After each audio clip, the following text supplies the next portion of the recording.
إنا جعلناه قرآنا عربيا لعلكم تعقلون۔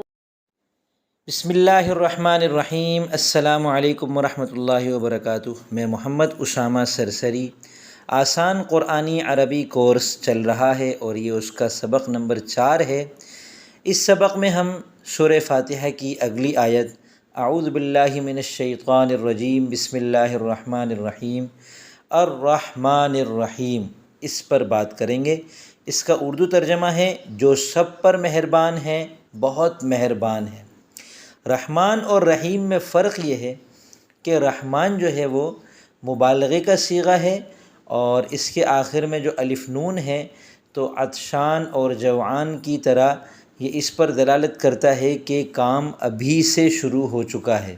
تو رحمان اس ذات کو کہتے ہیں جو ابھی ہم پر رحم کر رہی ہے اور مبالغے کے اعتبار سے بہت زیادہ رحم کر رہی ہے، اور رحیم صفت مشبہ ہے جس کا مطلب یہ ہوتا ہے کہ وہ صفت اس میں دائمی طور پر ہے۔ تو اللہ تعالی ہمیشہ ہمیشہ ہم پر رحم کرتے رہیں گے اور یہ جنت میں ہوگا۔ تو رحمان اور رحیم کا کل ملا کر بات یہ بنی کہ اللہ تعالیٰ نے ہم پر رحم ابھی سے شروع کر دیا ہے، بہت زیادہ کر رہے ہیں، اور ہمیشہ ہمیشہ رحم اس کا جاری رہے گا۔ یہ اس لیے ہے کہ انسان کے اندر اللہ تعالیٰ نے یہ مادہ رکھا ہے کہ وہ کہتا ہے مجھے جو چیز چاہیے وہ فوراً مل جائے، بہت زیادہ ملے اور دیر پا ہو، ہمیشہ ہمیشہ کے لیے ہو۔ گرامر کے اعتبار سے ہم یہ سمجھتے ہیں اس کے اندر کہ موصوف اور صفت کیا ہوتا ہے۔ دیکھیں، الرحمن اور الرحیم جو ہے وہ لفظ اللہ کی صفت ہے۔ جیسے رب العالمین لفظ اللہ کی پہلی صفت تھی پچھلی آیت میں، تو رحمان دوسری صفت ہے اور رحیم تیسری صفت ہے۔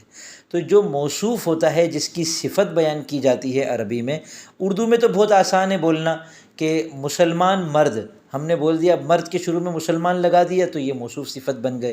لیکن عربی میں جب ہم دو لفظوں کو موصوف اور صفت بناتے ہیں، جیسے لفظ اللہ یہاں موصوف ہے اور الرحمن اس کی صفت ہے، تو ان دو موصوف اور صفت میں 4 چیزوں میں مطابقت ہونا ضروری ہے۔ واحد تثنیہ جمع میں، یعنی ایک واحد ہے تو دوسرا بھی واحد ہو، ایک تثنیہ ہے تو دوسرا بھی تثنیہ ہو، موصوف اگر جمع ہے تو صفت بھی جمع ہو۔ واحد تثنیہ جمع ہم نے پچھلی آیت میں سمجھ لیے۔ مذکر اور مؤنث میں بھی مطابقت ضروری ہے، وہ آپ کو پتہ ہے کیا ہوتا ہے۔ اعراب میں بھی مطابقت ضروری ہے کہ ایک مرفوع ہے تو دوسرا مرفوع ہو، موصوف صفت یا دونوں مرفوع ہوں گے، دونوں منصوب ہوں گے، یا دونوں مجرور ہوں گے۔ مرفوع منصوب مجرور کو ہم آگے چل کے سمجھیں گے۔ یا یہ ذہن میں رکھیں کہ لفظ اللہ ہی کے ہا کے نیچے زیر ہے، تو الرحمن الرحیم کے نون کے نیچے بھی اور میم کے نیچے بھی زیر ہے، تو یہ اعراب کی مطابقت ہے۔ چوتھی چیز ہے معرفہ اور نکرہ، اس میں بھی مطابقت ضروری ہے۔ معرفہ کیا ہوتا ہے کہ کسی لفظ کے اندر تخصیص پیدا کر دی جائے، جسے رجل کسی بھی مرد کو کہتے ہیں، لیکن اگر آپ نے الف لام لگا دیا الرجل تو وہ خاص ہو جاتا ہے، خاص مرد۔ تو اسی طرح لفظ اللہ جو ہے وہ نام ہے ایک ذات کا، تو وہ خاص ہے، تو یہ معرفہ ہے، تو اس کی صفت بھی معرفہ ہونا ضروری ہے۔